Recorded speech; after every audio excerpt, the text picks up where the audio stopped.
Hello, ladies and gentlemen. This is Zach Hubeck with Wave LLC.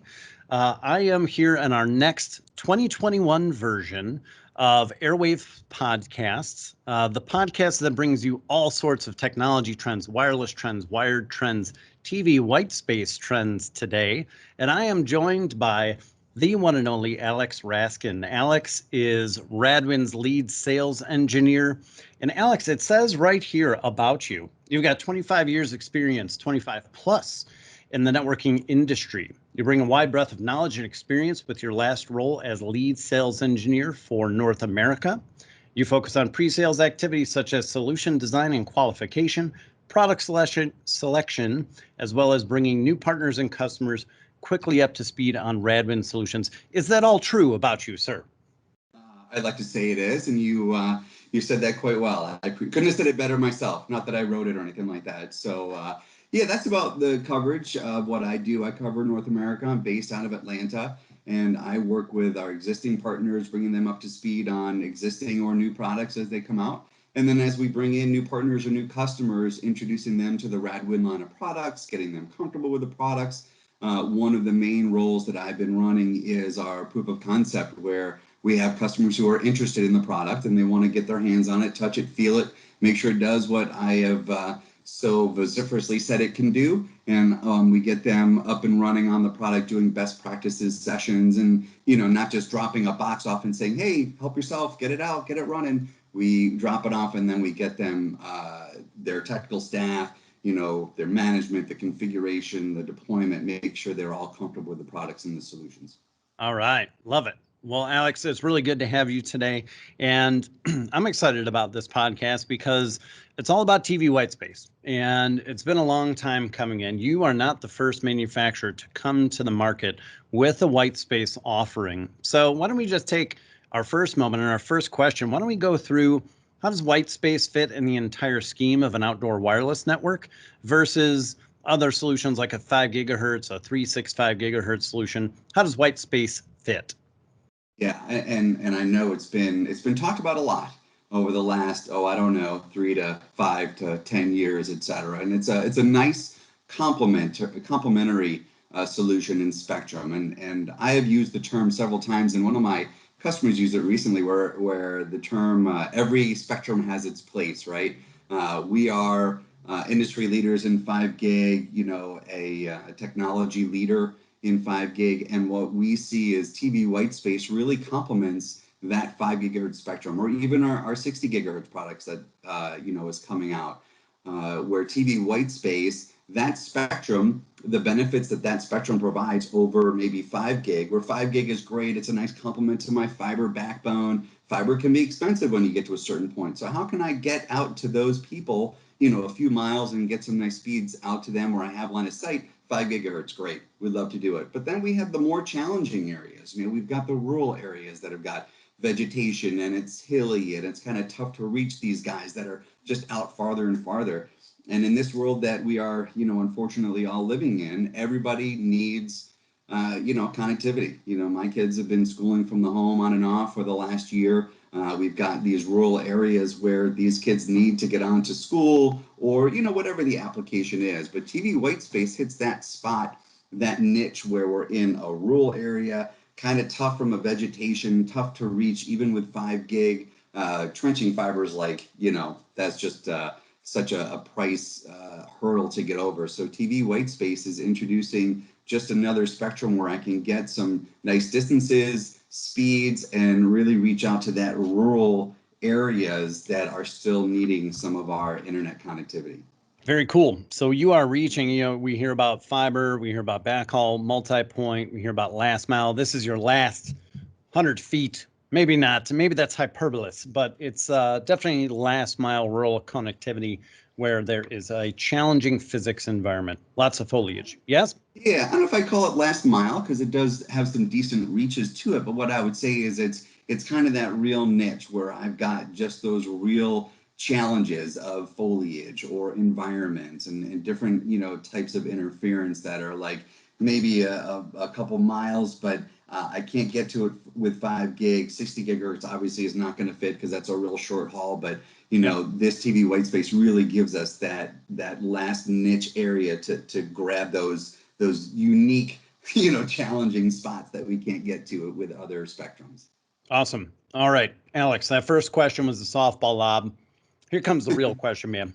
There's a lot of people, and let's address the elephant in the room, man. TV Whitespace has had its share of warts over the years. It's been a long time coming. You've had a lot of predecessors really trying to get traction. You've seen form factor, you've seen price be an issue, and a lot of your predecessors have what I would say failed to deliver a solution that the market is going to embrace. Some service providers that we have as customers have even abandoned the technology altogether. So, without naming names, where do you think your predecessors have failed? Where do you think they've been flawed? And why should people pay attention to TV Whitespace now with RADWIN? Yeah, so I'm gonna address that in the reverse. I'm gonna say that addressing it with RADWIN based on how we put together some processes and tools is where we feel, as I've mentioned, the benefits of TV Whitespace and that spectrum and where they fit. It's a challenging spectrum. It truly, truly is. And we've had some of our other, competitors go out and try to roll it out without, in our opinion, doing the due diligence and understanding what the spectrum you really can do, what the availability of the channels, and not only availability, but the usability of the channels, two very different terms that, I'm sure we'll talk about and dive into a little bit further. Yep. But overall, I think it's been the process and the planning that has been a little bit lacking in not understanding the true challenges of the spectrum and trying to roll it out without really having a clear view of where you're rolling it out, spectrum availability, spectrum usability, and the tools and the processes to really deploy it effectively, efficiently, is where I think we are going to exceed and be able to provide. And I do agree, it's given TV Whitespace a black eye, a negative name, and we really feel that based on the tools that we have put together, the process that we have put together, from desktop planning to evaluation, to channel availability, to spectrum analysis, to deployment, to the process of making sure this is a viable option for XYZ tower in this area, we've really put together a phenomenal group of tools and processes that I think are going to be a differentiator for us to really say, oh, you know what? TV Whitespace with RADWIN, it truly is a viable alternative or a viable option for rolling out fixed wireless access. Awesome. I heard you say something there, Alex. I don't want to gloss over it, and I want to focus on it right now. You said available spectrum versus usable spectrum. What are you talking about? What am I talking about? Good question. Good question. And it's been, and when I heard first was diving into TV Whitespace, it's a unique, again, spectrum. So for the most part, there's a database that tracks, it's by a company called RED, and they track available TV Whitespace channels at different locations, different geographies, throughout the United States. And being able to track and say, hey, this is where my latitude and longitude is, this is where I want to mount my TV Whitespace equipment, and it can come back and it can tell you, hey, here's your channels that look to be available. The problem is looking to be available is very different than usability. And what I mean by that is, as we know, TV Whitespace is pretty much TV spectrum, which is broadcasters, and they're blasting out their signal, and they're able to, blast out their signal at literally about 1 million times the power that, we would be able to on our base stations or even our competitors. So the problem that you run into is that these broadcasters are sending out a signal so hot that it can go 50, even 75 or 100 miles. And we've seen this in our beta testing where we're not too close to a city, but with these broadcasters, blasting out, and they're allowed to do it at, such a loud, dB level that it can propagate out such a long ways that it doesn't really match up with the RAD database. So when you get out there with your spectrum analysis and you start looking at what really is usable in the spectrum versus what's available based on the database, you can see some pretty different things. And that's part of our process, which is looking at the database, which, we can take a look at based on latitude, longitude, based on the elevation of my base station, what channels should be available. And though that can let us know very quickly, hey, that's a viable spot, or maybe it's not. So we can see very quickly how many channels might be available for us to use in the TV Whitespace spectrum. And then, when the rubber meets the road, as we always say, when you get out there and look at the spectrum, then you get a true idea of the usable spectrum, the usable channels that are available. Got it. So you would, I'm a big fan of saying measure thrice, cut once on this. This solution, it does require strong engineering, strong expertise, and the right tools. Would you say that's a fair statement?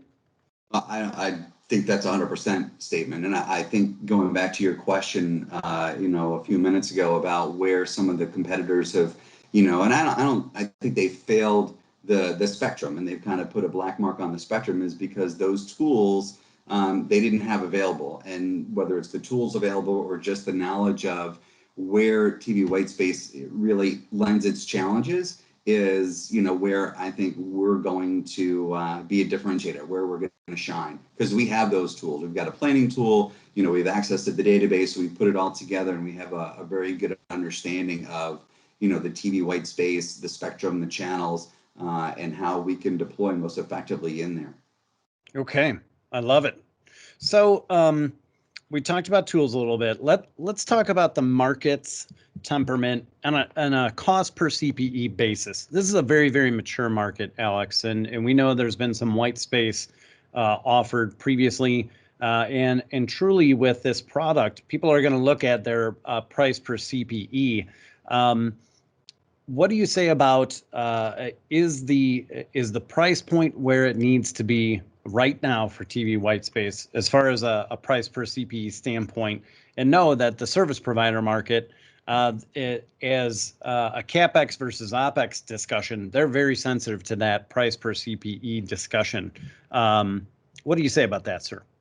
Yeah, so that's a good question. I do think that you also need to look at the fact that TV Whitespace is kind of that complementary solution where, for the most part, and I won't even say for the most part, I would say, pretty much all the time, a service provider is already going to have, something deployed, some sort of wireless technology deployed, and they're looking for TV Whitespace to kind of fill in those minutia, those little gaps that they weren't able to address before with, their current, 5 gigahertz spectrum per se. So this is a complementary solution. So you're just talking about incremental costs when you talk about a base station and a subscriber unit that you're trying to reach those last, you said it in the last mile statement, those last, handful that are just, that tough to reach area. So I think that it's priced at a point where when you're trying to round out your full solution, it hits the bill pretty well. All right. Cool. Let's talk about the process with the FCC. They watch over, we as a distributor, when we do license links, we do FCC coordination for customers, things like that. Are there any special licensing requirements with the FCC when you deploy a white space solution? Yeah, so it's not necessarily with the FCC. Obviously, there's regulations within TV Whitespace, what channels you can use, how high you can, mount your base station, et cetera. But there are requirements to license your base stations with the database company, the RAD database. The way that works is you apply for a license and you pay for each base station. To license each base station is $20 per base station per month. We allow you, because you as the customer, to own that, because it's, you're deploying it and you should pretty much have your own control. We don't want to be the middleman and introduce any kind of issues with that and get in the middle and, complicate things. So we allow you to do that. And then what happens is the base station itself contacts and back to the RAD database to let the RAD database know, here I am, I'm paid for, obviously, but these are the channels that I'm using, and this is where I'm at. It's a requirement that the base stations, that the equipment talks and communicates with the database once a day. We have, kind of upped the ante, and we do ours every hour.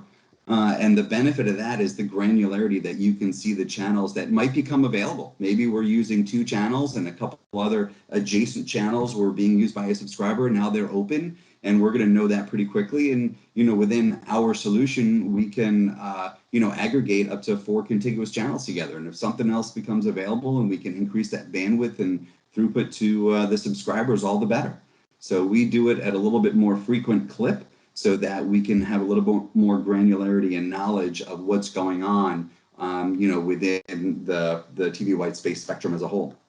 You might be onto something there as far as the frequency by which you're phoning home to that red database, and seeing what the usable spectrum is. Perhaps when we talk about predecessors not succeeding very well, perhaps maybe that was one of the reasons why people have been frustrated with the technology previously. And what you have done as thought leaders saying, you know what, we need to implement this within our management process.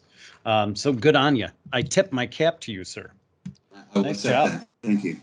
Cool. So let's get back to this $20 per base station with the red database. There is no additional fee for the CPEs. Is that correct? Yeah, that's correct. Obviously, you purchase it, you have the monthly cost to be registered with the red database per base station, and you're good to go.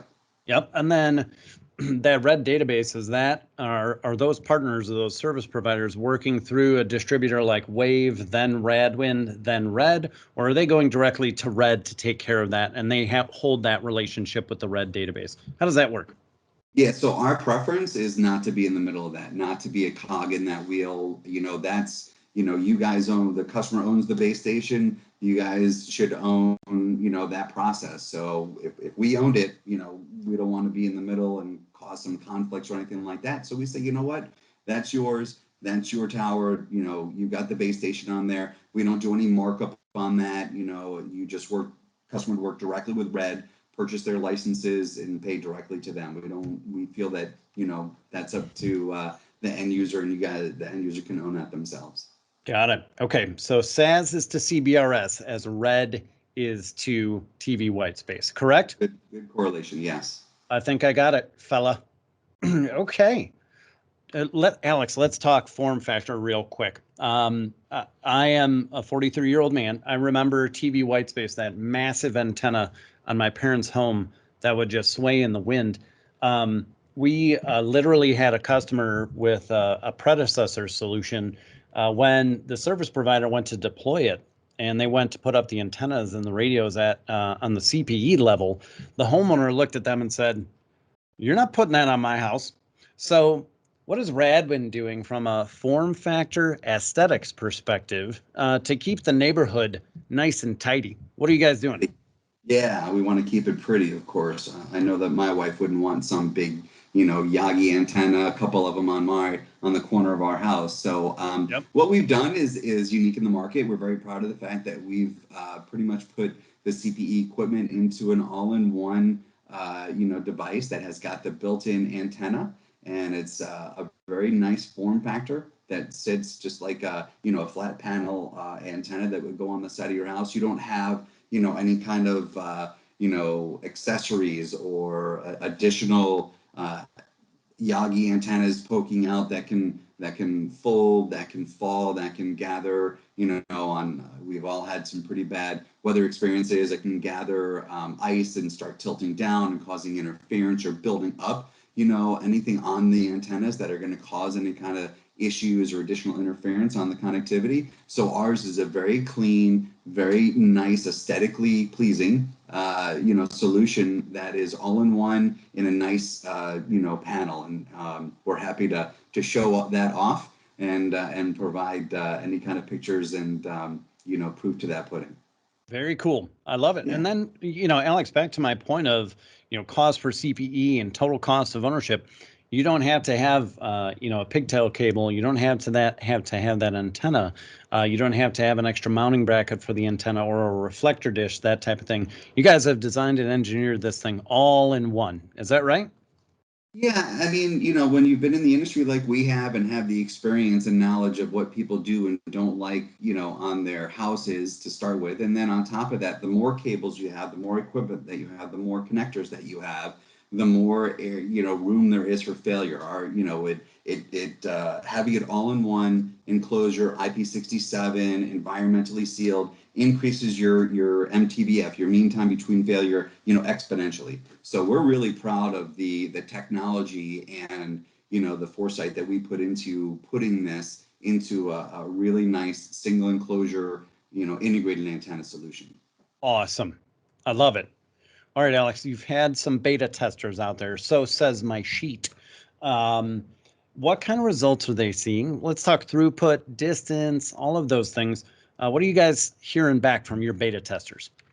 Yeah, we're very excited about what we've been seeing. I would say that it's kind of, since we do so much planning and so much understanding of the technology, what I always say is we're getting what we expect. And unfortunately with the the black eye that TV Whitespace has gotten in the past, you weren't getting what you expect. But since we put our planning tools in place and the design tools in place, we're getting what we would expect. It's kind of hard to say distances because it's, people are looking at this for non-line of sight, and there's, vegetation and hills and mountains, etc. But, Okay. if I was going to throw out some very, basic numbers, don't hold me to this, of course, I'm sure you won't, but, we like to go with just some of the very basic throughput that we see, like in RDOF, like a 25.3 connection. And we're getting those, several miles out on just, a 2-channel capacity, a very basic 10 megahertz channel, which is, 2 channels, aggregated together, 25.3 out, to, at least, 3-ish miles. We're very happy, with that. Obviously that can go up, based on the environment, based on vegetation, based on distances, etc. But we are very, very enthusiastic and optimistic as we, deploy this in we're rolling it out right now in a controlled GA environment, and getting it into more and more customers' hands in different environments and different solutions across the country. Very cool. And it's March 3rd, 2021. This stuff is shipping today. Is that right, Alex? Yeah, that's correct. And we're very happy to have you and Wave on board with providing what we're doing and I've talked about processes and tools and all that stuff, ad nauseam and constantly, but one aspect of the process are some starter kits. And the starter kits are where we want a customer to, it's a base station, a couple of accessories, couple subscriber units to be able to initially put those up, deploy those. We've built a spectrum analyzer into our solution so that when customers get that starter kit, they can put it out there and see what, I referred to it already, the usability of the spectrum, not only the channel availability, but now they get a starter kit through Wave and they can start looking at a base station, a subscriber unit, putting it up in what I like to call a proof of concept or evaluation test environment, and see what spectrum truly is available and how it's going to perform. And is Alex really telling the truth? Very cool. So when we look at an entire RADWIN network, okay, you talked about point-to-point and point-to-multipoint in Whitespace, and everything has its nook and cranny and its way to fit in that wireless network. Does RADWIN have one management platform across point-to-point, multi-point? You're coming out with some 60 gigahertz products as well, and Whitespace. Is it all under one management platform umbrella, sir? Yeah, no, good question. So along with all these processes and tools, a couple tools I'll talk about actually. We're very proud of what's called WinTouch. WinTouch is a phone application that will speak to the subscriber unit. The subscriber unit has a built-in Wi-Fi access point that becomes activated for a short time when it's first turned up. So I can connect my phone to the subscriber unit, and it actually walks me through tilting and moving and truly optimizing to a real minutia to make sure that I've got the optimal azimuth and elevation, that I've adjusted that subscriber unit perfectly so that I've got the best connection that I can get. And then we've got Win Deploy, which manages deploying all the solutions and assigning tasks to different technicians to go out and do this one next and use WinTouch. And then it's all overseen by WinManage. WinManage is our network management platform that allows you to manage, monitor, maintain, run reports, et cetera, across our breadth of products: 5 gigahertz, 60 gigahertz, TV Whitespace, etc. So yeah, that full process of planning, designing, deploying, managing. We've got a nice little full circle of tools and processes that allow you from, and I think I mentioned before, from desktop to deployment to installation to management, and get our products and solutions out there. If I heard you correctly, that's a triple winner. At least. Woo! I love it. Very cool. What could you ask for? I love it. I love it. Well, good. Well, it is general availability today. It is shipping to Wave. Ladies and gentlemen, if you want to get started with a starter kit, please reach out to your Wave sales rep. Get in touch with our engineers. Alex, I understand because we're measuring thrice, cutting once, and we want to make sure we're being sensitive to available spectrum versus usable spectrum. You guys want deal registration and proper operations behind the scenes to be able to get partners up and running successfully. Is that correct? Yeah, we want to work with you and the partner and the customer hand in hand. We want to make sure that the black eye that TV Whitespace has already seen is healed, and we want to make sure that we're hand in hand with you all. That's why we're calling it a controlled general availability. It's not often that we do this. This is unique, but with the challenges that TV Whitespace has seen in the past and the challenges that it poses, we want to make sure that we're with you from from desktop to deployment, to making sure that it's designed correctly, positioned correctly, the expectations are set appropriately. And it's something that I get involved, our sales directors get involved directly with you and your team at Wave, the customer, and making sure everybody's, it's a win-win. I love it. Alex, is there anything we didn't cover that we absolutely should talk about before we conclude here, sir?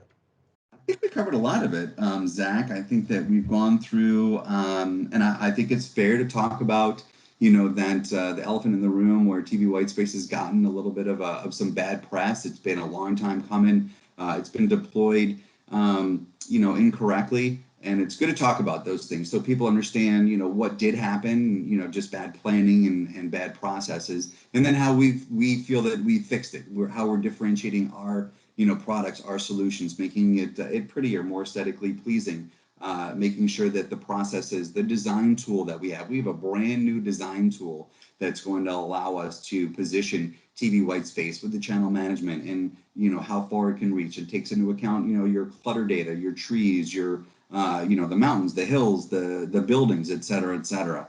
We talked about the database and making sure that the database is addressed and is understood, and how that all works, and how Wave is playing a big part in being able to work with the customers, provide the starter kit and the tool kit. And you guys are critical to bringing everything together with the customer, with the manufacturer, with the process, with the products, and getting it rolled out. I think that hits it all at a nice level. Love to talk. I could obviously talk about it a lot more. Yep.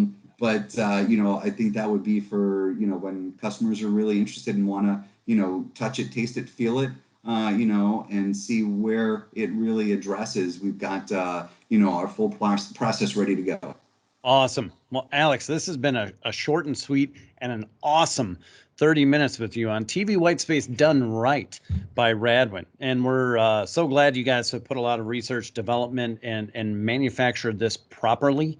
A lot of engineering tools built into it, a lot of expertise with your fingerprints on it. And it's great just to be with you today virtually, soon together.